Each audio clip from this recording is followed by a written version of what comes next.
IPL ഇന്ന് കലാശ പോരാട്ടമാണ്. ഫൈനലിൽ റോയൽ ചലഞ്ചേഴ്സ് ബംഗളൂരുവും പഞ്ചാബ് കിങ്സും ഏറ്റുമുട്ടും. ആദ്യ കിരീടം ലക്ഷ്യമിട്ടാണ് രണ്ട് ടീമുകളും ഇറങ്ങുന്നത്. വൈകിട്ട് 7:30-ാണ് 18ാം സീസണിലെ അന്തിമ പോരാട്ടം. കമന്ററി ബോക്സിൽ നമുക്കൊപ്പം തത്സമയം വിനേഷ് കുഞ്ഞിരാമൻ എത്തുന്നു. Vinesh Kunhiraman, good evening. പോരാട്ടം 7:30-ാണ് എങ്കിലും കിരീടം ഉറപ്പിക്കാവുന്ന തരത്തിലുള്ള ഒരു അഡ്വാൻറ്റേജ് ഏതെങ്കിലും ഒരു ടീമിന് ഈ ഘട്ടത്തിൽ പ്രവചിക്കാൻ സാധിക്കുന്നുണ്ടോ? സുജയ പറയുന്നത് വെരി ഗുഡ് ഈവനിങ്. എല്ലാ IPL സീസൺ തുടങ്ങുമ്പോഴും പറയാറുണ്ട് ഈ കപ്പ്, പ്രത്യേകിച്ച് ബംഗളൂരു ആരാധകർ പറയുന്നതാണ്, ഈ കപ്പ് നമ്മുടേതാണ്, ഈ സാല കപ്പ് എന്നുള്ള ആ ഒരു വാചകം തന്നെ ഏറ്റവും പ്രശസ്തമായി മാറിയതും ചെയ്തതാണ്. പക്ഷേ ഇത്തവണ അതിനൊരു പ്രത്യേകത കൂടിയുണ്ടായിരുന്നു. ഇത് IPL-ലെ 18ാമത്തെ സീസണാണ്. നമ്മുടെ വിരാട് കോഹ്ലിയുടെ, അവരുടെ എല്ലാമായ ബംഗളൂരുവിൻ്റെ എല്ലാമായ വിരാട് കോഹ്ലിയുടെ ജേഴ്സി നമ്പർ 18ആണ്. അതുകൊണ്ട് തന്നെ 18ാം സീസണിൽ വിരാട് കോഹ്ലിക്ക് ആദ്യത്തെ IPL കിരീടം ലഭിക്കും. ബംഗളൂരു റോയൽ ചലഞ്ചേഴ്സ് ബംഗളൂരുവിന് ആദ്യത്തെ IPL കിരീടം ലഭിക്കും എന്നുള്ള ഒരു വിശ്വാസം ബംഗളൂരു ആരാധകർക്ക് ഉണ്ടായിരുന്നു. അതിൻ്റെ തൊട്ടടുത്ത് ഇപ്പോൾ എത്തിയിരിക്കുകയാണ് റോയൽ ചലഞ്ചേഴ്സ് ബംഗളൂരു. ഇന്നത്തെ ഫൈനൽ പോരാട്ടത്തിൽ കിങ്സ് 11 പഞ്ചാബാണ് എതിരാളികളായി വരുന്നത്. 7:30 അഹമ്മദാബാദിലെ നരേന്ദ്രമോദി സ്റ്റേഡിയത്തിലാണ് കലാശ പോരാട്ടം നടക്കാൻ പോകുന്നത്. വിരാട് കോഹ്ലിയിൽ തന്നെയാണ് ബംഗളൂരുവിൻ്റെ ഏറ്റവും വലിയ പ്രതീക്ഷ. രണ്ട് ചോദ്യങ്ങൾ: വിരാട് കോഹ്ലിക്ക് ആദ്യമായി കപ്പടിക്കാൻ കഴിയുമോ? മറുവശത്ത് ശ്രേയസ് അയ്യരാണ് പഞ്ചാബിൻ്റെ നായകൻ. രണ്ട് ടീമുകൾക്കൊപ്പം കപ്പ് നേടുന്ന നായകനായി മാറാൻ ശ്രേയസ് അയ്യർക്ക് കഴിയുമോ എന്നുള്ള ചോദ്യം മറുഭാഗത്തുമുണ്ട്.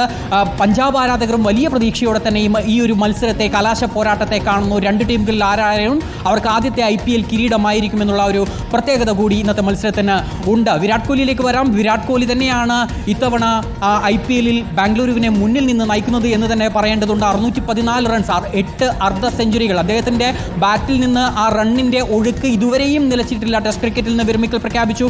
2020 അന്താരാഷ്ട്ര മത്സരങ്ങളിൽ നിന്ന് അദ്ദേഹം വിരമിക്കൽ പ്രഖ്യാപിച്ചു. പക്ഷേ അദ്ദേഹത്തിൻ്റെ ബാറ്റ് എന്ന് പറയുന്നത് അതൊരു മെഷീൻ തന്നെയാണ്. റണ്ണ് ഒഴുകിക്കൊണ്ടേയിരിക്കുകയാണ്. ക്യാപ്റ്റൻ രജത് പട്ടീദാറുണ്ട് അവിടെ. അതുപോലെ ബൗളിംഗിലേക്ക് വന്നാൽ ഹേസൽവുഡ് ഇതിനോടൊപ്പം തന്നെ 21 വിക്കറ്റ് നേടിക്കഴിഞ്ഞിട്ടുണ്ട് ഹേസൽവുഡ്.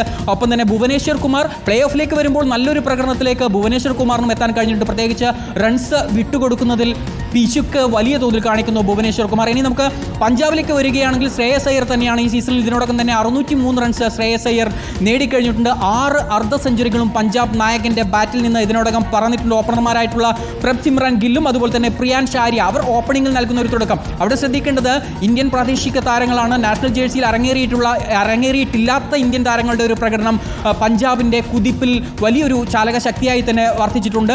ബൗളിംഗിലേക്ക് വന്നു കഴിഞ്ഞാൽ അർഷദീപ് സിംഗ് ആണ്. 18 വിക്കറ്റുകൾ അർഷദീപ് സിംഗ് ഇതിനോടകം നേടിക്കഴിഞ്ഞിട്ടുണ്ട്. സ്പിൻ ബൗളിംഗിലേക്ക് വരുമ്പോൾ യുസ്വേന്ദ്ര ചാഹൽ, അദ്ദേഹം ഈ സീസണിൽ ഒരു ഹാട്രിക്കും നേടിയിട്ടുണ്ട്.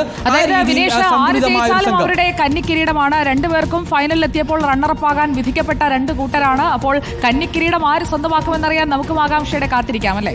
അതെ, കന്നിക്കിരീടം ആർക്കായിരിക്കും എന്നുള്ള ആ ഒരു ആകാംക്ഷയാണ് ഇനി ബാക്കിയാവുന്നത്. ഇനി ഈ മത്സരത്തിലേക്ക് വരികയാണെങ്കിൽ ഇന്നത്തെ മത്സരം മഴ ഭീഷണിയുണ്ട്. മഴ കളിക്കുകയാണെങ്കിൽ, ക്രിക്കറ്റ് നടക്കുന്നില്ല, മഴയാണ് കളിക്കുന്നത് എന്നുണ്ടെങ്കിൽ ഇന്നൊരു 2 മണിക്കൂർ അധിക സമയം ലഭിക്കും.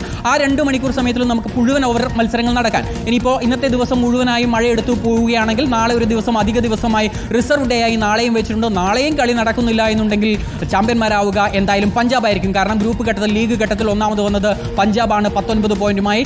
റൺ റേറ്റിൽ ബംഗളൂരു പിന്നിലായി പോയി. അങ്ങനെ മത്സരം നടക്കാതെ വരികയാണെങ്കിൽ അവിടെ ബംഗളൂരുവിനും വിരാട് കോഹ്ലി ആരാധകർക്കും ഒക്കെ തന്നെ വലിയ നിരാശയായിരിക്കും. മറുവശത്ത് പ്രീമിയർ ലീഗ് കിരീടമില്ലാത്ത രാജാവായി വിരാട് കോഹ്ലി അങ്ങനെ അങ്ങോട്ട് വിരമിക്കുമോ? നമുക്ക് പ്രതീക്ഷയോടെ കാത്തിരിക്കാം. പ്രതീക്ഷകൾക്ക് മേൽ അത് തല്ലിക്കെടുത്തുന്ന വാചകങ്ങളൊന്നും പറയാതെ വിനേഷ്.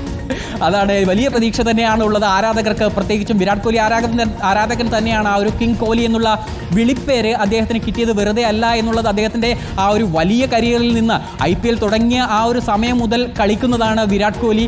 ബാംഗ്ലൂരു റോയൽ ചലഞ്ചേഴ്സിന് വേണ്ടി ഡൽഹിക്കാരനായിട്ട് പോലും ബാംഗ്ലൂരുകാരനായി മാറിയ വിരാട് കോഹ്ലിയാണ്. അദ്ദേഹത്തിന് വേണ്ടി ഈ കരിയറിൽ നേടാവുന്ന നേട്ടങ്ങളെല്ലാം നേടിയിട്ടുണ്ട്. പക്ഷേ IPL കിരീടം എന്നുള്ള ആ ഒരു പുൻതൂവൽ മാത്രം അദ്ദേഹത്തിൻ്റെ കിങ്ങിൻ്റെ ആ ഒരു കിരീടത്തിലില്ല. അതുകൂടി, ആ തൂവൽ കൂടി അവിടെ വെക്കുകയാണെങ്കിൽ ആ ക്രിക്കറ്റ് കരിയർ, അദ്ദേഹത്തിൻ്റെ കരിയറിന് പൂർണ്ണത, ഇപ്പോൾ തന്നെ പൂർണ്ണത ലഭിച്ച കരിയറാണ്. അതിൽ ഒരിക്കൽ കൂടി ഒരു പോയിന്റ് കൂടി മേന്മ കൂടി. തീർച്ചയായും ഇന്ത്യയുടെ സൂപ്പർ ബാറ്റർ വിരാട് കോഹ്ലിയുടെ കളിയാണ് ഇനിയിപ്പോൾ ഈ ഫൈനലിൽ നമ്മൾ എല്ലാവരും കാത്തിരിക്കുന്നത്. Thank you Vinesh Kunhiraman. കൂടുതൽ അപ്ഡേറ്റുകൾ നമുക്ക് പ്രേക്ഷകരിലേക്ക് എത്തിക്കാം.